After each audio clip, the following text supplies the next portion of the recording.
दोस्तों, आज नीतीश जी ने अपने आवास पर पूरे बिहार के जो मुस्लिम नेता हैं उनको उन्होंने दावत दिया था, मुसलमानों से चर्चा करने के लिए बुलाया था। लेकिन जहां तक हमें जो जानकारी मिली, सिर्फ 9 लोग को बोलने का मौका मिला। नीतीश जी ने ललन जी राष्ट्रीय अध्यक्ष का चालीसा पढ़ा कि बहुत अच्छा काम कर रहे हैं। उमेश कुशवाहा साहब का चालीसा पढ़ा, बहुत अच्छा काम कर रहे हैं। और थोड़ा बहुत जमा खान साहब का भी उन्होंने कर दिया। ये वही जमा खान है जिन्होंने झूठ बोला था कि हाफिज साहब को मदद हुई है, कुछ मदद नहीं हुई। ये वही नीतीश जी की सरकार है जो आरपीएफ का कांस्टेबल चेतन कुमार ने मारा, उस बिस्पी के मधुबनी के रहने वाले को आज तक एक मदद सरकार की तरफ से नहीं मिली। वही नीतीश जी है जो मुसलमानों को बुलाकर, ये लगभग चौथा पांचवा मीटिंग है। कभी उलेमाओं को बुलाते हैं, कभी खानकाहों के लोग को बुलाते हैं, कभी एक से एमएलए को बुलाते हैं, सबको बुलाते रहते हैं। लेकिन नीतीश जी एक भी मुसलमान एमएलए नहीं जिता पाए। ये नीतीश जी की क्रेडिबिलिटी है। 2005 से लेकर 2020 तक चुनाव हुआ, एक भी मुसलमान नीतीश जी के राज में कंटिन्यू कोई ऐसा नहीं है जो एमपी एमएलए जीत कर आया है। मुनाजिर हसन थे, वो छोड़ दिए, बाकी दूसरे लोग थे, आपके सामने है। नीतीश जी को कैसे छोड़ा लोगों ने देखा है। तो नीतीश जी से मैं पूछना चाहता हूं, आप ये जो मीटिंग बुला रहे हैं, बताइए मुसलमानों को आप क्या दीजिएगा।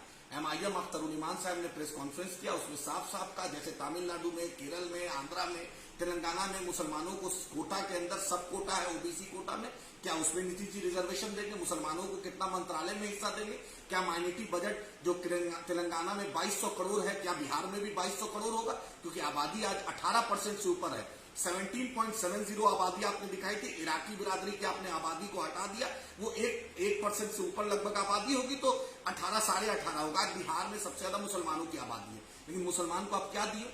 मॉब लिंचिंग हुआ आपके सामने, मधुबनी की घटना, हरलाखी की घटना है, अभी तक वीडियो पुलिस प्रशासन ने नहीं जारी किया है। वो बच्चा शहीद मौत भी हो गई। डीएसपी इनका क्या नारा लगाता है आपने देखा, हदवा में आपने देखा। एक मुस्लिम महिलाओं के साथ इनका एसएचओ नवादा में क्या गाली गलौज किया आपके सामने है। मुसलमानों का माइनॉरिटी का बजट आपके सामने है।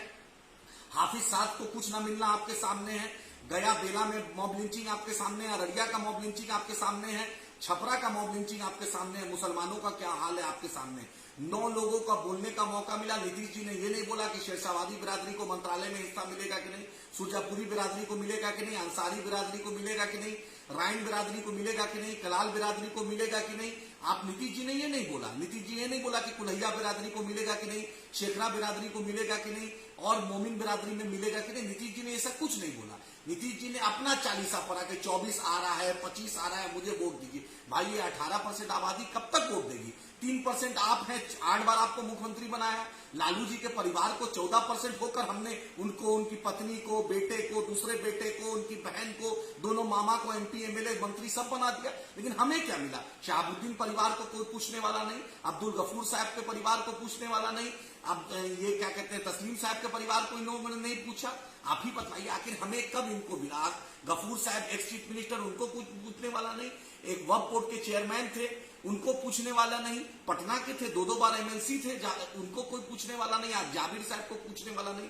मुसलमानों की हिस्सेदारी पर नीतीश जी नहीं बोलेंगे। और एमआईएम का आज भी चर्चा हुआ, इत्तफाक है ये 5वीं मीटिंग है और हर मीटिंग में एमआईएम का बुखार नीतीश जी को चढ़ जाता है। जो आदमी 17 साल बीजेपी के साथ रहा हो, जो गोधरा में मोदी जी के साथ रहा हो, जो गोधरा जांच नहीं कराया हो, वो एमआईएम को बीटी बात फिर बोलता है। अच्छी बात है नीतीश जी, ये डर अच्छा है। मैं आज खालिद अनवर साहब का भी नाम नहीं लिया गया, जबकि पूरे बिहार में खालिद अनवर मियां ने यात्रा निकाला था जमा खान उर्फ जमा खान के साथ और दूसरे लोगों के साथ, जो भी लोग दूसरे जिला से गए थे। आज को एएमयू किशनगंज में नीतीश जी ने नहीं बोला।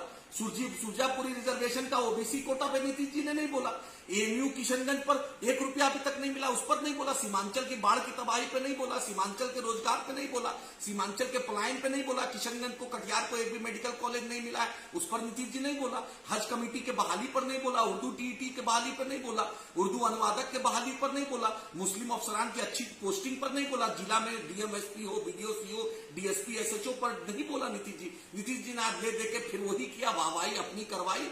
और बेचारा खालिद अनवर साहब का तो नाम भी नहीं लिया गया, क्योंकि इन दोनों लगे हुए हैं, खालिद अनवर साहब और जमा खान मियां दोनों लगे हुए हैं कि किसी तरह लोकसभा मिल जाए। उन्हीं के ढाका में आज मुसलमानों को चंदनवाड़ा जो मदरसा पर क्या टिप्पणी आई, भागलपुर में कहलगांव में मुसलमानों पर क्या टिप्पणी आई, किसी ने कुछ नहीं बोला। हम नीतीश जी से मांग करते हैं, नीतीश जी ये दोहरा चरित्र छोड़िए और 2024 के बाद आप कहां रहिएगा ये देश भी जानता है, बिहार की जनता जानता है। अगर आप 18% मुसलमानों का वोट लेना चाहते हैं, 20% से ऊपर दलितों का वोट लेना चाहते हैं, इन दोनों को हिस्सेदारी देनी पड़ेगी, मंत्रालय देना पड़ेगा, इनका बजट बढ़ाना पड़ेगा, इनके लोगों को सरकार में भागीदारी लेना पड़ेगा। और लालू जी आप बार बार कहते हैं जिसकी जितनी हिस्सेदारी उसकी उतनी भागीदारी, तो मुसलमान और दलित हिस्सेदारी और भागीदारी की बात कर रहा है, हिस्सेदारी की बात कर रहा है। इंशाअल्लाह आप लड़ाई लड़ेंगे बैरिस्टर असदुद्दीन ओवैसी साहब के क़यादत में, अख्तर उल ईमान साहब के क़यादत में, अकबर साहब के क़यादत में हम बिहार में लड़ेंगे और लोकसभा भी इंशाअल्लाह लड़ेंगे, विधानसभा भी लड़ेंगे और अपने लोगों को इंशाअल्लाह इंसाफ दिलाएंगे और हिस्से दिलाएंगे।